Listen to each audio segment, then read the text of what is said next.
सात संगत जी, धन निरंकार जी। सात संगत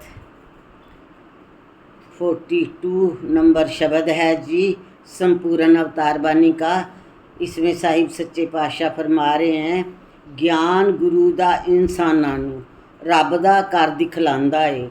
ज्ञान गुरु दा इंसानां नूं मुक्ति मार्ग पांदा है।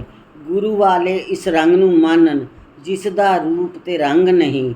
सतगुर वाले जिस रंग रंगे उस विच पैंदी भंग नहीं। ज्ञान गुरु दा साध दी पूंजी एहो ही वड्याई है।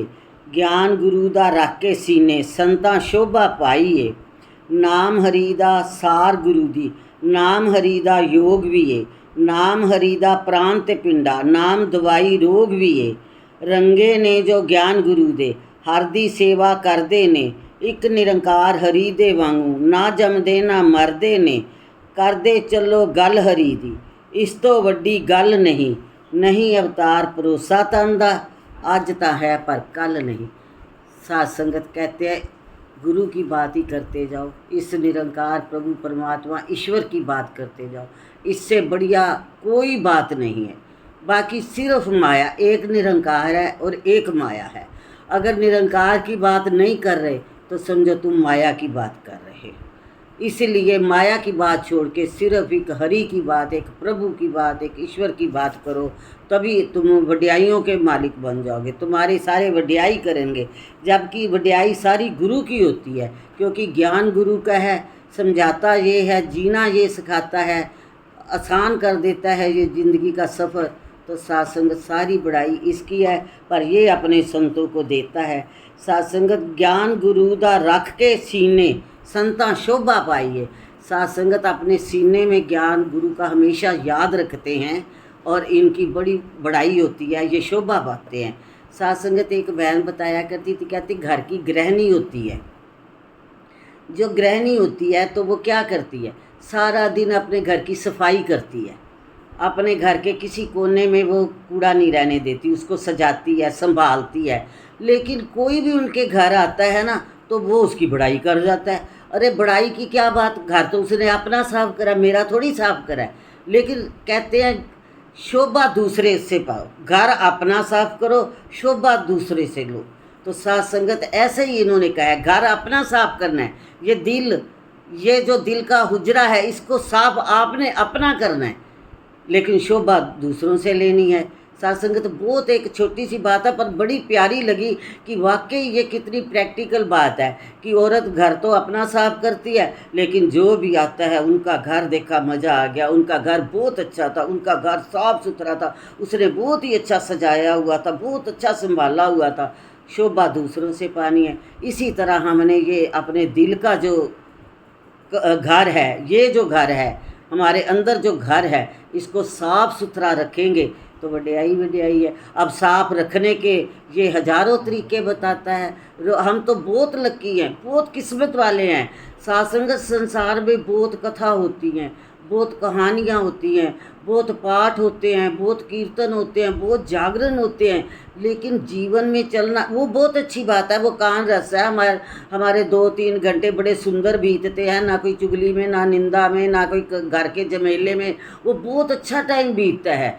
लेकिन सत्संग ये जो जीने का तरीका हमारे दिमाग में बैठा देते हैं सत्संग में, तो सत्संगत ऐसा तो विरला ही कोई होता है जो इस तरीके को सीख जाता है, जब इस तरीके को मान जाता है। सत्संगत एक सब्जी वाली औरत थी, बहन थी, वो सब्जी बेचा करती थी। तो एक छोटी सी नदी पड़ती थी जहाँ उसका घर था। नदी पार करके वो रोज़ आती थी और वो सब्जी बेचने आती थी। एक दिन कोई महात्मा बता रहे थे कि राम नाम में तो बहुत शक्ति है, राम के नाम में बहुत ताकत है, तुम राम राम करो तो भव सागर पार हो जाओगे। ऐसे उसके ना चलते चलते सब्जी बेचने जा रही थी, चलते चलते ये शब्द उसके कान में पड़ गए। वो कहती है भव सागर पार हो जाओगे राम राम करते करते। मैं तो रोज़, छोटी सी नदी क्या चीज़ है, अगर भव सागर पार होना है तो इतना बड़ा समुंदर पार करना है, तो मेरी तो छोटी सी नदी है। मैं तो 2 आने आने के देती हूँ, 2 आने जाने के देती हूँ, गरीब हूँ मैं। तो अब तो मेरे को पता लग गया, अब तो मैं पंडित जी की बात बहुत याद रखूँगी, कभी भी नहीं भूलूँगी। तो साथ संगत वो जब सब्जी बेच के नदी के पास गई तो उसने राम को याद किया। तो राम का जाप शुरू करा और नदी के ऊपर चलने लग गई और वो दूसरी तरफ पहुंच गई। जब वो दूसरी तरफ पहुंची तो वो बहुत खुश हुई, कहती है हाँ मैं ये तो मेरे को तरीका आज ही मैंने ये सीखा है। मैं तो कभी सत्संग सुना नहीं, कभी कीर्तन सुना नहीं, मेरे पास टाइम ही नहीं होता, लेकिन आज मेरे कानों में आवाज़ पड़ गई तो ये तो बहुत अच्छी बात लगी। मेरे तो रोज़ के 4 आने बचेंगे, 2 आने आने के, 2 आने जाने के, ये तो बहुत अच्छी बात है। वो बहुत खुश हो गई। रोज़ वो ऐसे ही सब्जी बेचा करे और राम राम राम राम करा करे, अपना ऐसे ही नदी पे आना जाना उसका ऐसे चलना हो गया। बहुत खुश हुई। एक दिन साथ संगत वो खड़ी थी नदी के पास जाने लगी तो पंडित जी आ गए। तो पंडित जी नाव का इंतज़ार करने लगे। तो वो कहती है महात्मा जी आओ ना। तो वो कहते कहाँ आए। कहती चलो आओ नदी के पार। कहती है नदी के पार नाव तो आने दो। कहती नहीं मैं तो राम राम का नाम जपते चली जाती हूँ उधर। तो वो कहते हैं ऐसा होता है कोई, ऐसा नहीं होता कभी, नाव आने दो। वो पंडित जी के सामने ही वो पानी में चल के दूसरी तरफ चली गई। तो साथ संगत पंडित जी कहने लगे रोज़ इनको समझाता तो मैं हूँ, बताता तो मैं हूँ, लेकिन इसने तो मान ली और इतना इसका विश्वास, इतनी इसकी श्रद्धा, इतना इसको प्यार, ये सत्संग में नहीं आ सकती, इसके पास टाइम नहीं है, लेकिन इसने विश्वास इतना कर लिया, इतना इस बात को मान लिया और मान के ये सुखी हो गई। साथ संगत संतों की बात को मानना। आज साथ संगत हजूर सच्चे पातशाह इतने दयालु हुए हैं ये काल युग में, इतने दयालु। नहीं तो पहले तो हजारों हजारों साल तपस्या ही करते रहते थे। तपस्या के बाद भी इनको रिद्धि सिद्धि ले लेते थे, पता ही नहीं था मुक्ति लेनी है, मोक्ष लेना है, तो ये रिद्धियाँ सिद्धियाँ ले लेते थे। फिर जिससे कभी रुष्ट हो गए उसको श्राप दे दिया, जिससे खुश हो गए उसको वरदान दे दिया। बस यही हो गया, भक्ति का यही फ़ायदा उठा लिया कि किसी से नाराज़ हुए तो श्राप, किसी से खुश हुए तो वरदान। क्योंकि पता ही नहीं था कि गुरु के द्वार पे मोक्ष मिल जाता है, मुक्ति मिल जाती है, आन जान का चक्कर जो है वो ख़त्म हो जाता है। जो 84 लाख बार जमना मरना मरना जमना ये चक्कर है, ये 84 का चक्कर ख़त्म हो जाता है। इतना पता ही नहीं था। साथ संगत हमें भी नहीं पता था, ये गुरु ने समझाया और ये बात हमारे दिल में बैठ गई कि वाकई यही हमारा घर है, यही निरंकार है, यही सागर है, यही समुंदर है और हम इसका कतरा है, हम इसकी बूंद है। जब इस शरीर को त्यागेंगे ये बूंद, ये कतरा इस सागर में मिल जाएगा तो इकमिक हो जाएगा, तो फिर उसी को मोक्ष कहा गया। साथ संगत किसी समुंदर से, सागर से, तालाब से एक गिलास पानी निकाल लो और दोबारा उस पानी को उसी में डाल दो, फिर कहो कि वही गिलास निकालो, तो वो पानी मिक्स हो चुका है, वो अब नहीं निकलेगा। तो साथ संगत ऐसे ही मेरे साहिब सच्चे पातशाह ने हमें ये निरंकार प्रभु परमात्मा का ज्ञान दे के हमें मोक्ष दिया है। साथ संगत जब मेरे साहिब ने कह दिया कि तुम्हें मोक्ष दिया, साथ संगत जब हम कोई भी चीज़ खरीदते हैं, कोई छोटा सा मकान खरीदे या दुकान खरीदे, तो रिटर्न में कह देते हैं एक दूसरे को कि ये तेरा हो गया। साथ संगत जब रिटर्न में हम कहते हैं तो वो पक्का हो गया, वो हमारे पास प्रूफ हो गया। तो साथ संगत ये गुरु पीर महात्मा हमारे लिए बड़े सारे वेद ग्रंथ लिख कर गए हैं कि मोक्ष जो है वो गुरु के चरणों में है।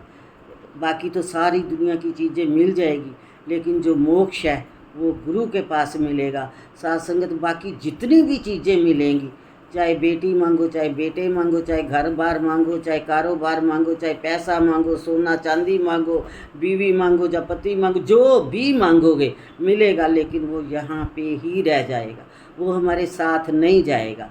जो साथ ही नहीं जाना तो जो क्षण भंगुर है, फिर उसके लिए क्या मांगना। वो तो फिर साथ संगत राजमाता जी कहते थे कोई बड़ी चीज़ लो तो छोटी साथ में पहले गिफ्ट मिल जाता था। साथ संगत बहुत साल पहले, 50 साल पहले की बात है, हमने फ्रिज खरीदा तो फ्रिज के साथ हमें कुकर फ्री मिला, गिफ्ट मिला। तो साथ संगत राजमाता जी कहते थे कि हमारे पंजाबियों में कहते हैं वो जूंगा फ्री मिल जाता है। सब्जी लो तो उसे कहो भैया थोड़ा सा धनिया दे दो, तो वो फ्री में दे देता, उसके पैसे नहीं लेता। तो साथ संगत राजमाता जी कहा करते थे इसी तरह इस निरंकार प्रभु परमात्मा ईश्वर का जब जानकारी हो जाती है, जब हम गुरु चरणों में झुककर इसका ज्ञान ले लेते हैं, तो ये जो दुनियावी सुख है ये तो फ्री में मिल जाते हैं, ये तो मांगने भी नहीं पड़ते, ये अपने आप ही मिल जाते हैं। हमारी चिंता इसी को होती है कि अब ये मेरे हो गए हैं, अब ये मेरे बच्चे हैं, तो इनको किस चीज़ की ज़रूरत है। जैसे माँ होती है, बच्चे की जुराब चाहे नीचे से फटी हो, दिख भी ना रही हो ऊपर से, लेकिन माँ को पता होता है कि मेरे बच्चे की नई जुराबें आनी हैं, मेरे बच्चे के लिए ये चीज़ आनी है। उसको चिंता होती है, उसको फ़िक्र होता है, चाहे उसको कोई कहे या ना कहे। जब हम इसके हो जाते हैं, जब हम इसके बन जाते हैं, तो फिर हमारी चिंता इसको होती है। ये जो भी हमारे लिए करे, ये जो भी कर रहा है, जब भी करे, साथ संगत देना केड़े वेले की ये जग जानता नहीं है। वो गीत में तो जग जानता नहीं है, पर मैं कहती हूँ हम भी नहीं जानते देना केड़े वेले की ये, हम जानते नहीं हैं। सब तेनू फिक्रा मेरे साहिबा, सारी फिक्र सारी चिंताएं तेरे को है, क्योंकि तू ही जानता है कि अपने बच्चे को क्या देना है। साथ संगत छोटा बच्चा होता है, उसको आग जलती हुई बड़ी अच्छी लगती है, वो अपने घुटनों के बल रेंग रेंग के आगे आग में हाथ डालता, तो माँ तो कभी नहीं जाने देती, वो उसे पकड़ लेती है। कई बार इतना बच्चा जिद करता है कि अपनी माँ को मारने लग जाता है, इतनी जिद करता है कि उसको उठाती है माँ तो उसके कंधे पे वो दांत से काट लेता है कि मेरे को जाने दे, लेकिन माँ तो भी नहीं जाने देती, क्योंकि उसको पता है मेरे बच्चे के हाथ पैर जल जाएंगे, वो जानती है। इसलिए साथ संगत अगर ये कोई चीज़ हमें देता है तो इसका शुक्रिया, अगर नहीं देता तो समझो कोई भेद है। इसको पता है कि आने वाले समय में वो चीज़ हमें कहीं परेशान ना करे, कोई तंग ना करे, इसलिए ये सब्र करके बैठना है कि हे मालिक तू सुखदाई करके देना, जो भी देना वो सुखों वाली देना, वो खुशियों वाली देना। हमारी कोई जिद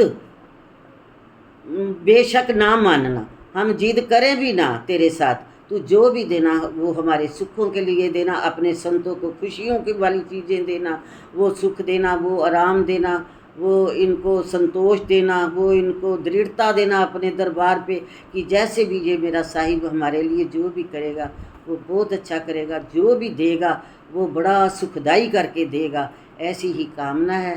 कुछ गलत मुँह से निकल गया हो तो आप जी बख्श लेना, माफ़ कर देना। सात संगत जी, धन निरंकार।